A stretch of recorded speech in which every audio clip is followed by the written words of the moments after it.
রহমাতুল্লাহি ওয়া বারাকাতুহু। আলহামদুলিল্লাহি ওয়াহদা ওয়াসসালাতু ওয়াসসালামু আলা মান লা নাবিয়্যা বা'দা।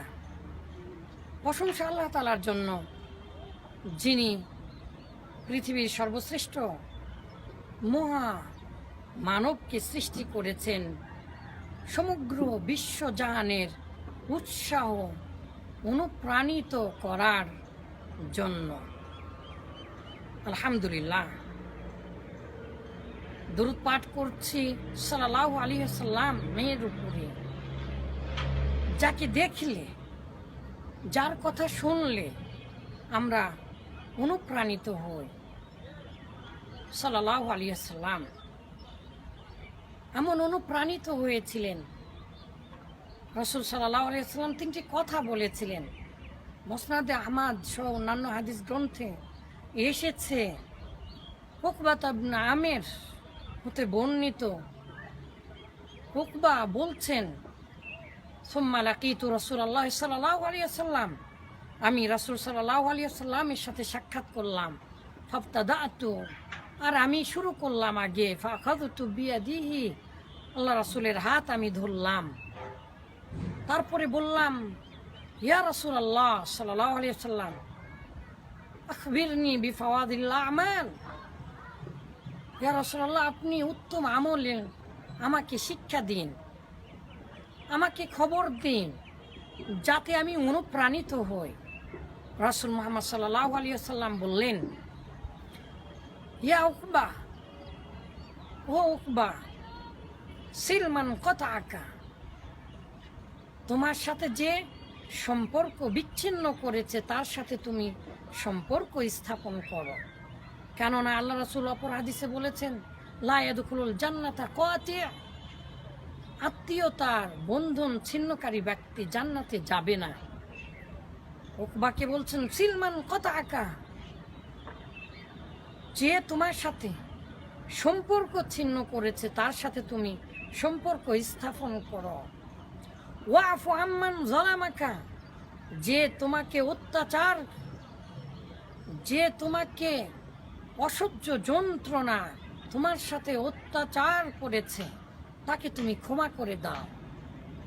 ওয়াহসিন ইলা মান সাআ ইলাইক, আর যে তোমাকে, তোমার সাথে যে খারাপ আচরণ করেছে, দুর্ব্যবহার করেছে, তাকে তুমি, তার সাথে তুমি সদাচরণ করো। সদাচরণ করলে অনেক লাভ। আর কেউ যখন তোমার সাথে দুর্ব্যবহার করবে, তুমি তখন তার সাথে উত্তম আচরণ করো। কুকুরের কাজ কুকুরে করেছে, পায়েও কামড় দিয়েছে পায়, তাই বলে কি কুকুরকে কামড়ানো মানুষের শোভা পায়? মুহাম্মদুর রাসূলুল্লাহ সাল্লাল্লাহু আলাইহি ওয়াসাল্লামের এই তিনটি কথা পৃথিবীর সর্বশ্রেষ্ঠ অনুপ্রাণিত এবং মহা অনুভবতার কথা। বর্তমান পৃথিবীতে উই কান্ট ইমাজিন স্যাক্রিফাইস, আমরা ত্যাগের কল্পনাই করতে পারি না। আর যেই সময় মানুষ কন্যা সন্তানকে হত্যা করত, জীবন্ত সন্তানকে পুঁতে রাখত, যেই সময় মানুষ পশুর চাইতে বেশি জেদি টেনাসাস ছিল, সেই সময়ে এমন কথা শিক্ষা দিচ্ছেন রাসূল মুহাম্মদ সাল্লাল্লাহু আলাইহি ওয়াসাল্লাম। তাই তো বলছেন, সিলমান কতআকা, যে তোমার সাথে আত্মীয়তার সম্পর্ক ছিন্ন করেছে, তোমার সাথে বন্ধুত্ব রাখেনি, তার সাথে তুমি বন্ধুত্ব স্থাপন করো, তার সাথে তুমি সম্পর্ক স্থাপন করো। ওয়াফু আম্মান যালামাকা, আর যে তোমার সাথে অত্যাচার করেছে তাকে তুমি ক্ষমা করে দাও।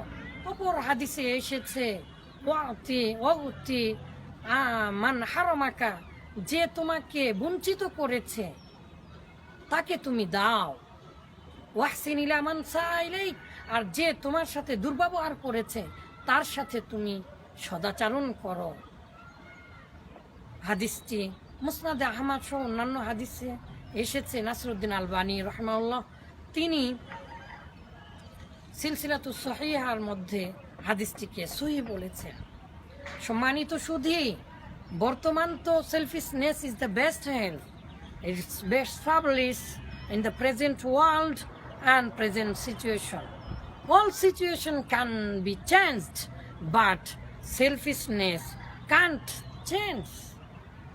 আমরা এমন অবস্থায় বসবাস করছি, কিন্তু রাসূল মুহাম্মদ সাল্লাল্লাহু আলাইহি সাল্লামের এই কথা আমাদেরকে অনুপ্রাণিত করে। আসুন আমরা অত্যাচার থেকে বেঁচে থাকি। যে আমাদের সাথে অত্যাচারের আচরণ করে তার সাথে আমরা সদাচরণ করি, আর আমরা সকলের সাথে আত্মীয়তার সম্পর্ক বজায় রাখি। আসসালামু আলাইকুম ওয়া রাহমাতুল্লাহি ওয়া বারাকাতুহু।